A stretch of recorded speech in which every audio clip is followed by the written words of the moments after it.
Hello everyone, स्वागत है आप सभी का एग्जाम गुरु यूट्यूब चैनल में। दोस्तों, एयरफोर्स 2021 एग्जाम के लिए इस वीडियो में हम लोग हिस्ट्री के मोस्ट इंपॉर्टेंट 20 क्वेश्चंस को सॉल्व करेंगे। अगर बात करें इंडियन हिस्ट्री की तो यहाँ से मिनिमम एक क्वेश्चन और कई शिफ्ट में 2 से 3 क्वेश्चंस आपके एग्जाम में डायरेक्टली पूछे जाते हैं। तो आज मैं जो भी क्वेश्चंस आपको करवाने वाला हूँ वो आपके एग्जाम के लिए बहुत इंपॉर्टेंट है, इसलिए वीडियो को लास्ट तक देखें। और अगर आप आज के क्वेश्चंस का PDF डाउनलोड करना चाहते हो या फिर इन सारे क्वेश्चंस को क्यूज के फॉर्मेट में खेलना चाहते हो तो आप हमारे एप्लीकेशन को डाउनलोड कर लेना। एप्लीकेशन को डाउनलोड करने के लिए प्ले स्टोर में जाकर सर्च करना एग्जाम गुरु, वहां पर आपको मेरा एप्लीकेशन दिख जाएगा।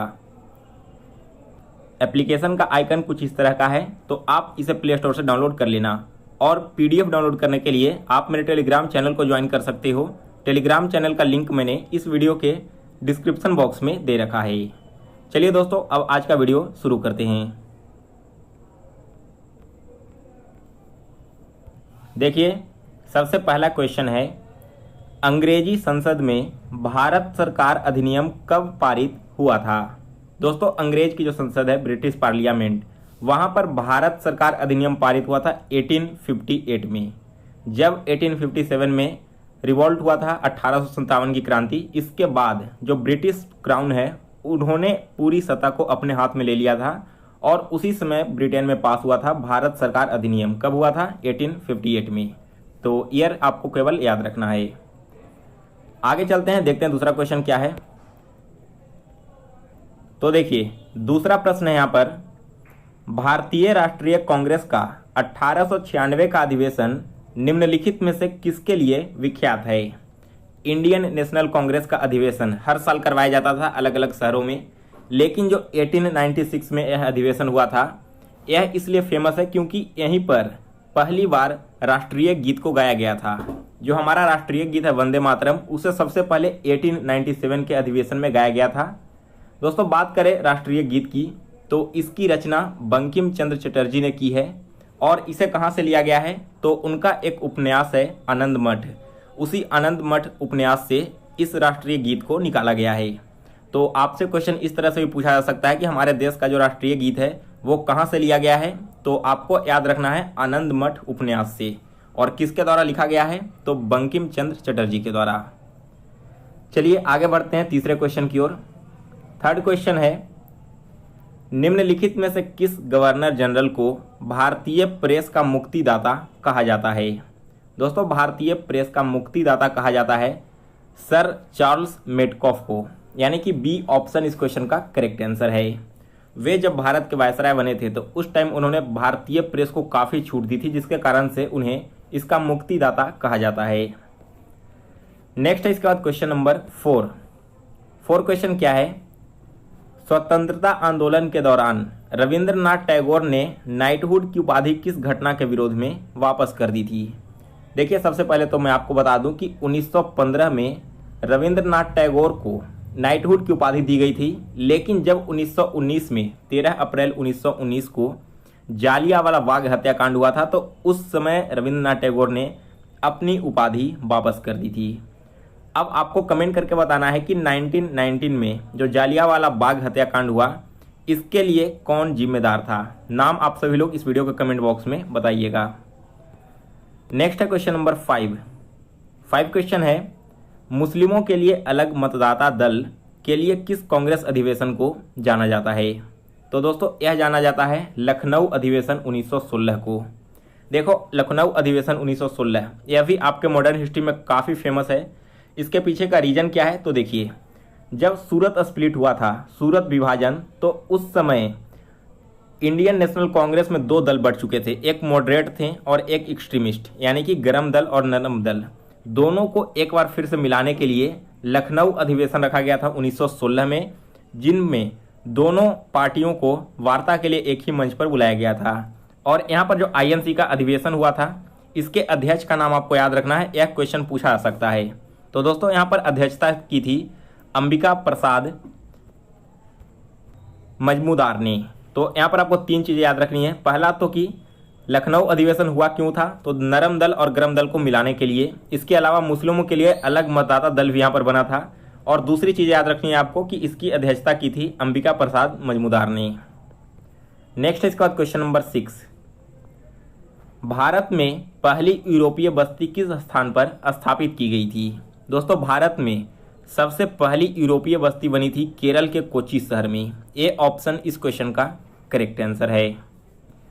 नेक्स्ट इसके बाद क्वेश्चन नंबर 7th क्वेश्चन है, निम्नलिखित में से किस राज्य ने अंग्रेजों को मुक्त व्यापार के लिए सुनहरा फरमान जारी किया है? दोस्तों यह फरमान जारी किया गया था गोलकुंडा के द्वारा, यानी कि सी ऑप्शन इस क्वेश्चन का करेक्ट आंसर है। और यह कब जारी हुआ था? तो 1632 ईस्वी में। इस समय यह शर्त रखा गया था कि प्रति वर्ष अंग्रेजों को व्यापार करने के लिए 500 पैगोडा देना पड़ेगा। पैगोडा उस समय का वहां पर की मुद्रा प्रचलन थी। नेक्स्ट इसके बाद क्वेश्चन नंबर 8 क्वेश्चन क्या है, सलवाई की संधि किस युद्ध से संबंधित है? दोस्तों सलवाई की संधि यह हुआ था प्रथम एंग्लो मराठा युद्ध के समय में। बी ऑप्शन इस क्वेश्चन का करेक्ट आंसर है। यहाँ पर मैं आपको बता दूं कि पहला एंग्लो मराठा युद्ध यह हुआ था आपका 17 मई 1782 ईस्वी को, और इस युद्ध की समाप्ति पर यहाँ पर ब्रिटिश और मराठा के बीच में यही सलवाई की संधि हुई थी। वीडियो में आगे बढ़ने से पहले दोस्तों, अगर आप इस बार के एयरफोर्स वाई ग्रुप एग्जाम में 100% सफलता चाहते हो तो यह जीके का ई बुक आपके लिए बहुत ही इंपॉर्टेंट है। यहाँ पर सभी इंपॉर्टेंट टॉपिक से निकालकर 10,000 वीवीआई क्वेश्चंस को इंक्लूड किया गया है। आप यहाँ पर देख सकते हो कितने टॉपिक्स यहाँ पर इंक्लूडेड हैं। इसके साथ ही आपको लास्ट में एयरफोर्स के प्रीवियस 2 साल के क्वेश्चन पेपर भी यहाँ पर देखने को मिल जाएंगे, और जीके के जितने भी क्वेश्चंस आपके एग्जाम में पूछे जाते हैं इस ई बुक से ज़्यादा एक भी क्वेश्चन वहाँ पर नहीं आएगा। तो आप सभी लोग एग्जाम से पहले एक बार इस ई बुक को जरूर पढ़ लें। इसे डाउनलोड करने का लिंक मैंने इस वीडियो के डिस्क्रिप्शन बॉक्स में दे रखा है, आप वीडियो देखने के बाद वहां से इसे डाउनलोड कर लेना। चलिए अब आगे बढ़ते हैं, देखते हैं अगला क्वेश्चन नंबर 9। बक्सर की लड़ाई ईस्ट इंडिया कंपनी द्वारा किसके साथ लड़ी गई थी? दोस्तों जो बैटल ऑफ बक्सर हुआ था यह हुआ था ईस्ट इंडिया कंपनी और मीर कासिम के बीच में, यानी कि ए ऑप्शन इस क्वेश्चन का करेक्ट आंसर है। दोस्तों यह बक्सर की लड़ाई हुई थी 22 अक्टूबर 1764 ईस्वी को, जिसमें ब्रिटिश की तरफ से आए थे हेक्टर मुनरो और दूसरी ओर से थे मीर कासिम, बंगाल के नवाब, अवध के नवाब और मुगल सम्राट शाह आलम II, लेकिन इसमें ईस्ट इंडिया कंपनी की जीत हो गई थी। नेक्स्ट देखेंगे क्वेश्चन नंबर 10 है। देखो 10th क्वेश्चन क्या है, निम्नलिखित में से भारतीय शिक्षा का मैग्ना कार्टा किसे कहा जाता है? दोस्तों भारतीय शिक्षा का मैग्ना कार्टा कहा जाता है वुड्स डिस्पैच को। ए ऑप्शन इस क्वेश्चन का करेक्ट आंसर है। नेक्स्ट इसके बाद question number 11th, vernacular press अधिनियम और शस्त्र अधिनियम किस वायसराय के द्वारा पारित किया गया था? दोस्तों ये दोनों ही अधिनियम पारित किए गए थे लॉर्ड लिटन के द्वारा, यानी कि ए ऑप्शन इस क्वेश्चन का करेक्ट आंसर है। और अगर हम बात करें लॉर्ड लिटन के कार्यकाल की तो वे भारत में 1876 से 1880 तक वायसराय रहे हैं। नेक्स्ट इसके बाद क्वेश्चन नंबर 12, निम्नलिखित में से किस वायसराय की हत्या उनके कार्यकाल के दौरान की गई थी? दोस्तों भारत में एकमात्र ऐसे वायसराय थे लॉर्ड मेयो जिनकी हत्या उनके कार्यकाल के दौरान ही कर दी गई थी। और कहाँ में हुआ था? तो 1872 में अंडमान द्वीप के पोर्ट ब्लेयर नामक जगह पर एक अफगान पठान के द्वारा कर दिया गया था। इसके बाद अगला क्वेश्चन है क्वेश्चन नंबर 13, भारतीय टंकन एवं कागजी मुद्रा अधिनियम किस वायसराय ने पारित किया था?